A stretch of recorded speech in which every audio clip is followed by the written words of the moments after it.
আজকে কোর্টে আসার কারণটা কি? কোর্টে তো আমাকে মাঝে মধ্যে আসতে হয়। আসলে আমার তো কেস চলছিলই, আর নতুন করে একটা সমস্যা তৈরি হয়েছে। আমার যে ব্যাংক অ্যাকাউন্ট সেটাকে ফ্রিজ করে 25টা এই মুহূর্তে মামলা রয়েছে। সব রকমের মামলায় আমার ক্ষেত্রে দেওয়া হয়েছিল।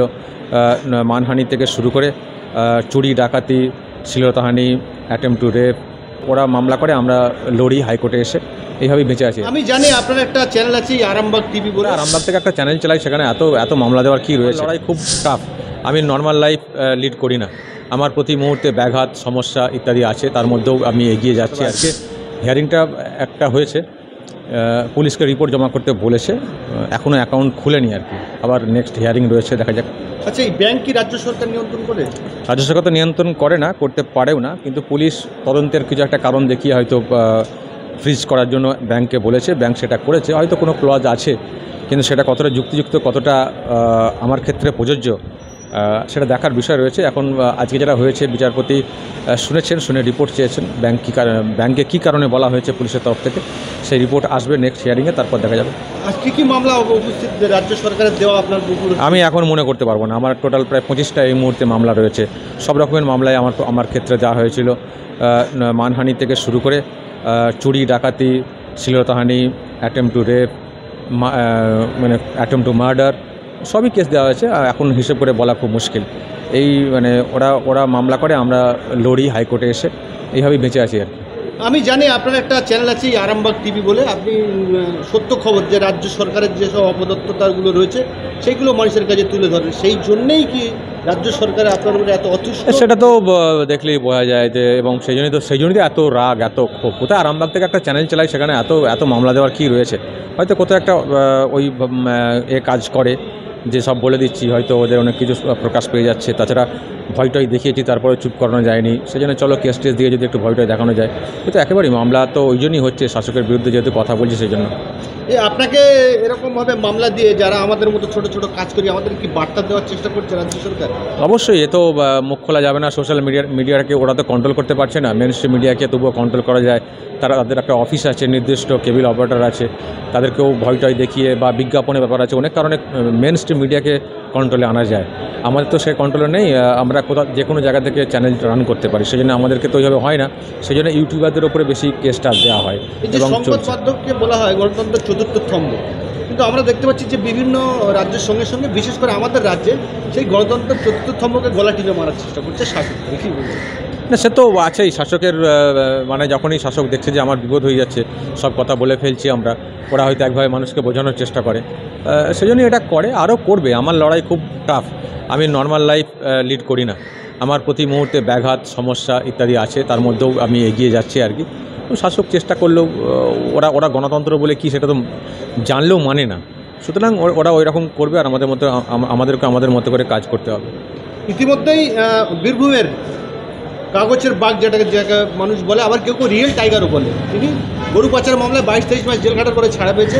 আমাদের রাজ্যের নগর উন্নয়ন মন্ত্রী ফিরহাদ হাকিম বলছেন যে বাঘ খাঁচায় বেশি দিন থাকবে না, আবার কিন্তু তার গুহায় চলে আসবে।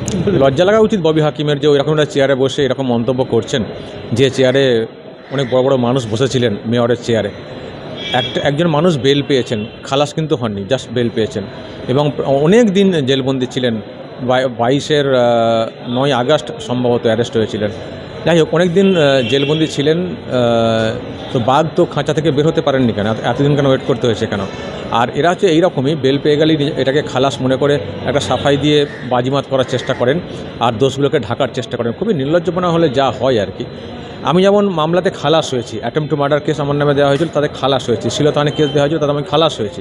এটা আমি জোর করে বলতে পারি। উনি তো খালাস হয়নি, বেল পেয়েছেন এতদিন পরে। লজ্জা লাগা উচিত। ওনার মুখ ঢেকে, মুখ লুকিয়ে ঘরে ঢোকা উচিত। সেটা না করে যদি এখনও এটাকে জয় হিসেবে বাঘ বেরিয়েছেন, সংবর্ধনা দেওয়া হবে যদি বলা হয়, ওনারও লজ্জা, আর যারা দেবেন তাদেরও লজ্জা। আমরা দেখতে পাচ্ছি যে যাদের বিভিন্ন মামলায় জড়িত আছে, মানিক, তারপরে আপনার অনুব্রত মেয়ে ছাড়া পেলে, আমি ইতিমধ্যে খবর পেলাম যে গরু পাচার কাণ্ডে এনামুলকেও আজকে জামিন দিয়ে দিয়েছে। তো সময়ময় কিন্তু এই শাসক দল তারা আবার, দেখো, জামিন পাওয়া একটা মানুষের অধিকারের মধ্যে পড়ে, কিন্তু প্রশ্ন আমাদের অনেক আছে যে একটা কোনো মানে বড় বিষয় যখন তদন্ত হয়, তদন্তটা গতি দিয়ে করে চার্জশিট ফাইল করে বিচার করে সাজা ঘোষণা করা উচিত। কিন্তু যদি সেখানে অনেকটা ধীর গতি হয়ে যায়, তখন বেল পাওয়ার একটা অপশান খুলে যায়। আর এদের বেল পাওয়ার ক্ষেত্রে এদের পাওয়ারটাও আমরা ফিল করি কোথাও। আমরা সাধারণ মানুষ সহজে আমরা ডেট পাই না কোর্টে, কিন্তু এদের বড় বড় উকিল তারাও বিরাট ওয়েল নোন এবং তাদের বিরাট পাওয়ারও শুনেছি। তারা ডেটটাও তাড়াতাড়ি পেয়ে যান, হিয়ারিংও হয়ে যায় আর কি। সাধারণ মানুষ কিন্তু এত সহজে বেল মুভ করা, শুধু বেল পাওয়া না, বেল মুভ করার ক্ষেত্রে এতটা সহজ হয় না সাধারণ মানুষের ক্ষেত্রে।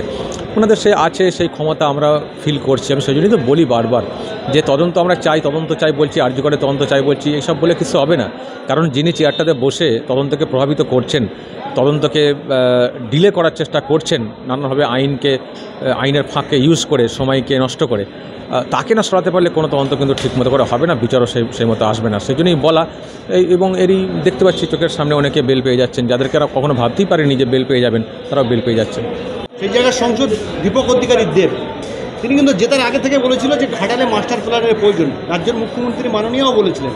কিন্তু দেব তৃতীয়বার জিতলেন এবং 10 বছরের মেয়াদকাল শেষ করলেন, এখনও ঘাটালের মাস্টার প্ল্যান পূরণ হয়নি। আজকেও ঘাটাল ডুবছে। কী বলবেন? দেবকে আমরা একটা সময় তার সিনেমা দেখতাম, মোটামুটি ভালো লাগতো যে একজন হিরো বাংলা, কারণ আমরা তো গ্রামের ছেলে, বাংলা সিনেমাও দেখেছি। কিন্তু পরের দিকে বুঝলাম যে সেটা খুবই ঢপবাজ। এবং ওই গরু পাচারের টাকাতে সিনেমা করা, সেটাকে এমনভাবে বলার চেষ্টা করলেন যে আমি তো ফেরত দিয়ে দিয়েছি, বা এই করেছি সেই করেছি, কি একটা ব্যাখ্যা দিয়েছি আমার এক্স্যাক্টলি মনে নেই। এবং তারপর ভোটের সময় বললেন যে ঘাটাল মাস্টার প্ল্যান করে দেবো, এখন বলছেন যে মিনিমাম 5 বছর লাগবে। তখন তো বলেননি ভোটের সময় মিনিমাম 5 বছর লাগবে?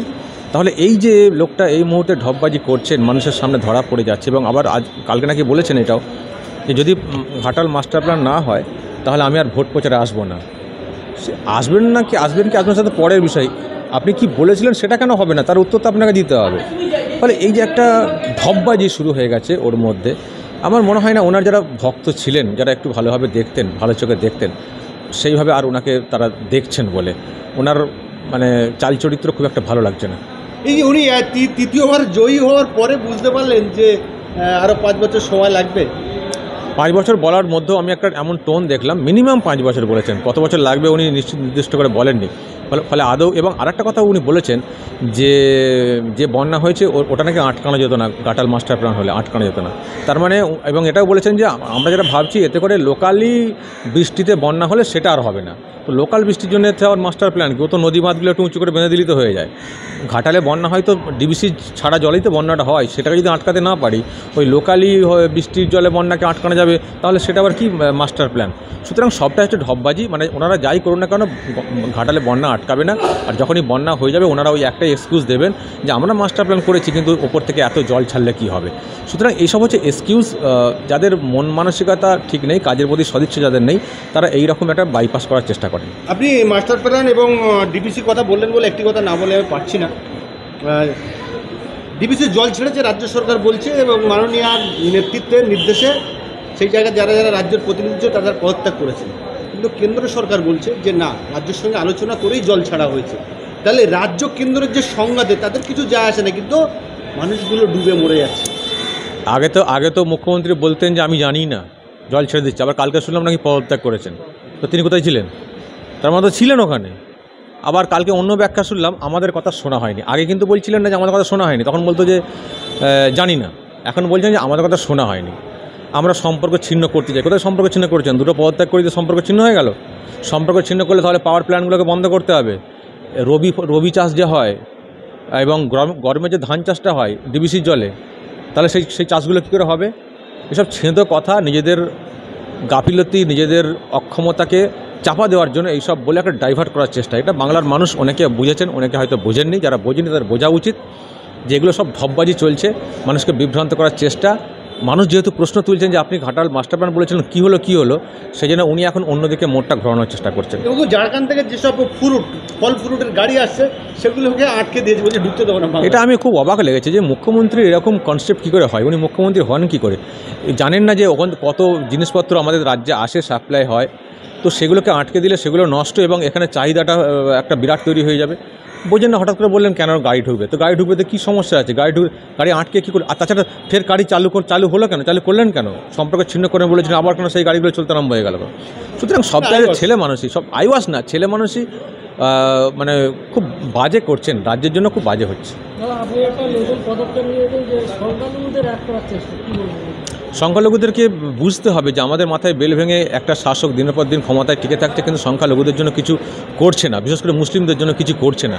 এটা সংখ্যালঘুদেরকে বুঝতে হবে যে আমাদের ভোটে যখন সরকারটা টিকে আছে, তো আমরা তাহলে কি পেলাম? আমরা যদি সরে যাই তো সরকারটাই উল্টে যাবে, তাহলে আমরা বঞ্চিত কেন? আজও শিক্ষার দিক দিয়ে পিছিয়ে, আজও ম্যাক্সিমাম ছেলে পরিযায়ী শ্রমিক হিসেবে ভিন রাজ্যে কাজ করতে যেতে বাধ্য হচ্ছেন। কেন এসব হবে? আমাদের ভোটে টিকে থাকবেন, আমরা ভোট দেবো, আর ভোট দেওয়ার পর আমাদেরকে চলে যেতে হবে সেই গুজরাটে, সেই ইউপিতে। এটা চলতে পারে না।